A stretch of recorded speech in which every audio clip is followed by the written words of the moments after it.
कि शांति निकेतन को यूनेस्को को विश्व धरोहर का दर्जा प्राप्त हुआ है, उसके साथ आपने ऐसा किया है।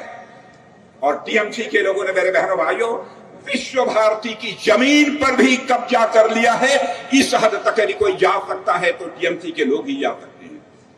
लेकिन हमारे प्रधानमंत्री मोदी जी के प्रयास से दुर्गा पूजा को, हमारे प्रधानमंत्री मोदी जी के प्रयास को, आपकी दुर्गा पूजा को, मेरे बहनों भाइयों, यूनेस्को की कल्चरल हेरिटेज की सूची में शामिल कराया गया है। इस काम को भी यदि किसी ने किया है तो हमारे प्रधानमंत्री ने किया है। 2017 में टीएमसी सरकार ने दुर्गा मां की प्रतिमाओं पर विसर्जन पर भी रोक लगा दी। इतना बड़ा अनर्थ, इतना बड़ा पाप। बहनों भाइयों, मैं समझता हूं कोई भी भारत की सरकार होगी ऐसा नहीं कर सकती। यहां के नौजवान, मैं देख रहा हूं, मैं आता हूं पश्चिम बंगाल में, बड़ी संख्या में रोजगार की तलाश में भटक रहे हैं। और यहां की आर्थिक हालत, यहां की इकोनॉमिक कंडीशन ममता सरकार ने इतनी खराब कर रखी है बहनों भाइयों, देश की अर्थव्यवस्था में जो वेस्ट बंगाल का हिस्सा 10% हुआ करता था, पूरे देश की अर्थव्यवस्था में बंगाल की अर्थव्यवस्था का हिस्सा 10% होता था। आज वह घटकर, मेरे बहनों भाइयों, केवल 6% रह गया है। बंगाल के नौजवान रोजगार के लिए हिंदुस्तान के दर दर की ठोकर खा रहे हैं। वेस्ट बंगाल में मजदूरों को संगठित होने का अधिकार नहीं है। मजदूरों के संगठित होने के अधिकार को भी टीएमसी की सरकार ने छीना ताकि वे अपने हक और अपने अधिकार की आवाज को वह बुलंद न कर सकें, इसीलिए उसे रोका है। मेरे बहनों भाइयों, हर क्षेत्र में भ्रष्टाचार, शिक्षक भर्ती में भ्रष्टाचार।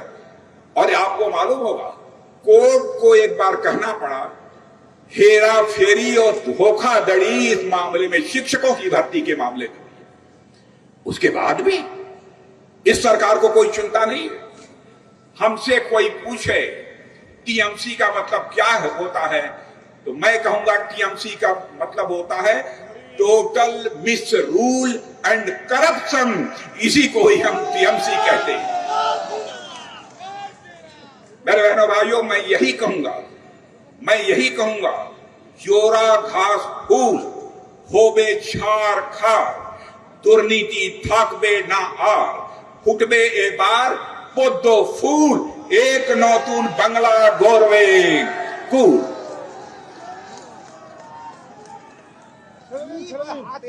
मेरे बहनों भाइयों, एक बार क्या, इसी बार मैंने देखा जुडिशियल मजिस्ट्रेट्स को भी बंदी बना लिया। सब जुडिशियल मजिस्ट्रेट को भी बंदी बना लिया। ऐसी सरकार आपको भारत ही नहीं, दुनिया के इतिहास में कहीं भी देखने को नहीं मिलेगी। और सुप्रीम कोर्ट को यह कहना पड़ा, यह एक सोचा समझा और सुनियोजित तरीके से उठाया गया कि यह कदम था। यह उन्होंने कहा। क्या क्या नहीं किया है टीएमसी की सरकार। राष्ट्रपति सर्वोच्च संवैधानिक संस्था है मेरे बहनों भाई, उनको भी नहीं छोड़ा। उनके साथ भी जिस तरीके का सम्मानजनक व्यवहार होना चाहिए वह नहीं किया गया। और एक बार तो तृणमूल कांग्रेस के एक मंत्री ने कुछ साल पहले हमारी महामहिम राष्ट्रपति महोदय के बारे में बहुत ही ऐसी घटिया और घिनौनी बात कही थी बहनों भाइयों कि मैं अपने उसे जुबान से कभी दोहरा नहीं सकता। इसलिए कहता हूं, टीएमसी की सोच है वह आदिवासियों का अपमान और बराबर घुसपैठियों को यह बनाती है महान। आदिवासियों का अपमान और घुसपैठियों को बताए महान, ऐसी है टीएमसी यह सरकार। पिछले चुनाव में ममता जी अपनी ही सीट से हार गई थी। मैं समझता हूं कि बंगाल की जनता ने यह उनको चेतावनी दे दी थी, संभल जाइए।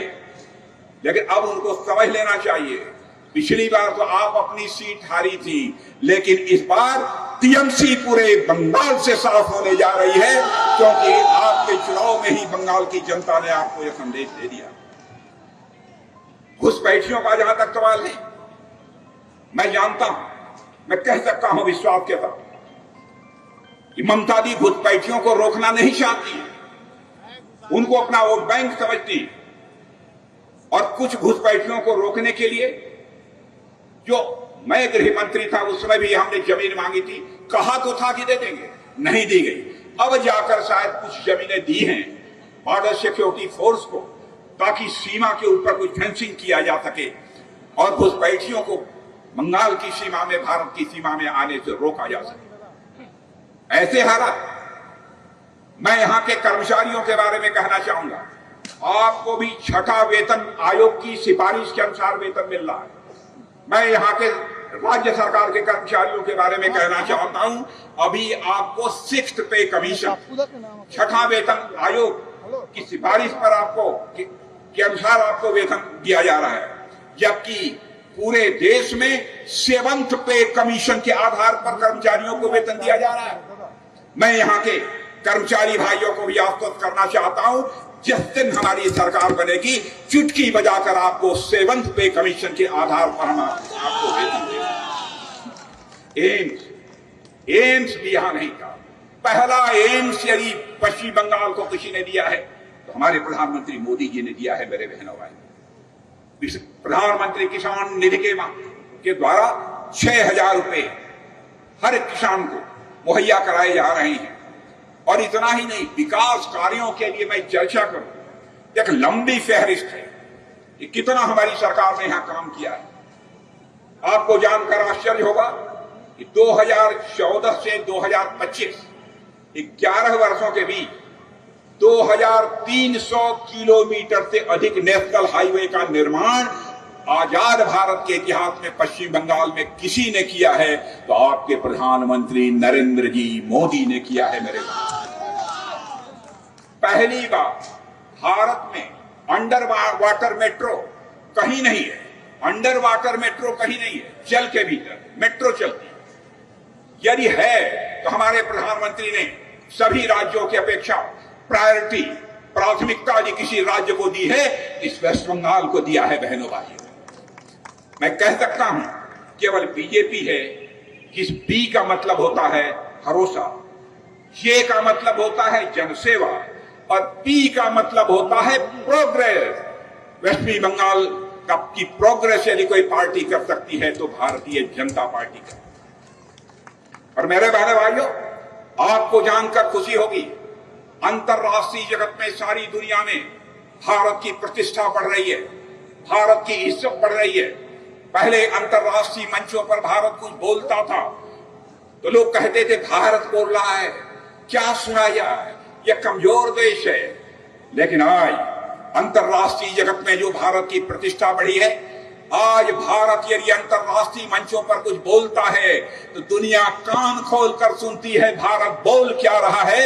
यह भारत की हैसियत सारी दुनिया में बढ़ी है। इस समय पश्चिम एशिया का भी संकट चल रहा है, पश्चिम एशिया का संकट चल रहा है। मेरे बहनों भाइयों, पहला अकेला देश यह भारत है सारी दुनिया का, जहां से स्ट्रेट ऑफ हार्मुज जल डमरू मध्य जिसे कहते हैं, स्टेट ऑफ हार्मुज, पहली बार हमारे प्रधानमंत्री की डिप्लोमेटिक स्किल, कूटनीतिक कुशलता का यह परिणाम है कि क्रूड ऑयल और एलपीजी की 7 जहाजें दुनिया में इस संकट की घड़ी में निकल पाई हैं तो केवल और केवल भारत की निकल पाई है। मेरे बहनों, इसलिए मैं आप सबसे अपील करने आया हूं, मेरे बहनों भाइयों, इस बार कमर कस लीजिए। केवल मैं नहीं कह रहा हूं, भारत ही नहीं बल्कि अन्य स्थानों से आने वाली सर्वे एजेंसियां भी अब यह मान चुकी हैं कि बंगाल की धरती से टीएमसी जा रही है और भारतीय जनता पार्टी आ रही है। इन्हीं शब्दों के साथ आप सबको धन्यवाद देते हुए अपना निवेदन समाप्त करता हूं। बोलिए भारत माता की, भारत माता की। আমাদের ভিডিও ভালো লাগলে লাইক এবং শেয়ার করুন, কমেন্ট সেকশনে গিয়ে জানান আপনাদের মতামত। আরও ভিডিও পেতে আমাদের চ্যানেল সাবস্ক্রাইব করুন এবং প্রতি মুহূর্তে খবরের আপডেট পেতে প্রেস করুন বেল আইকন।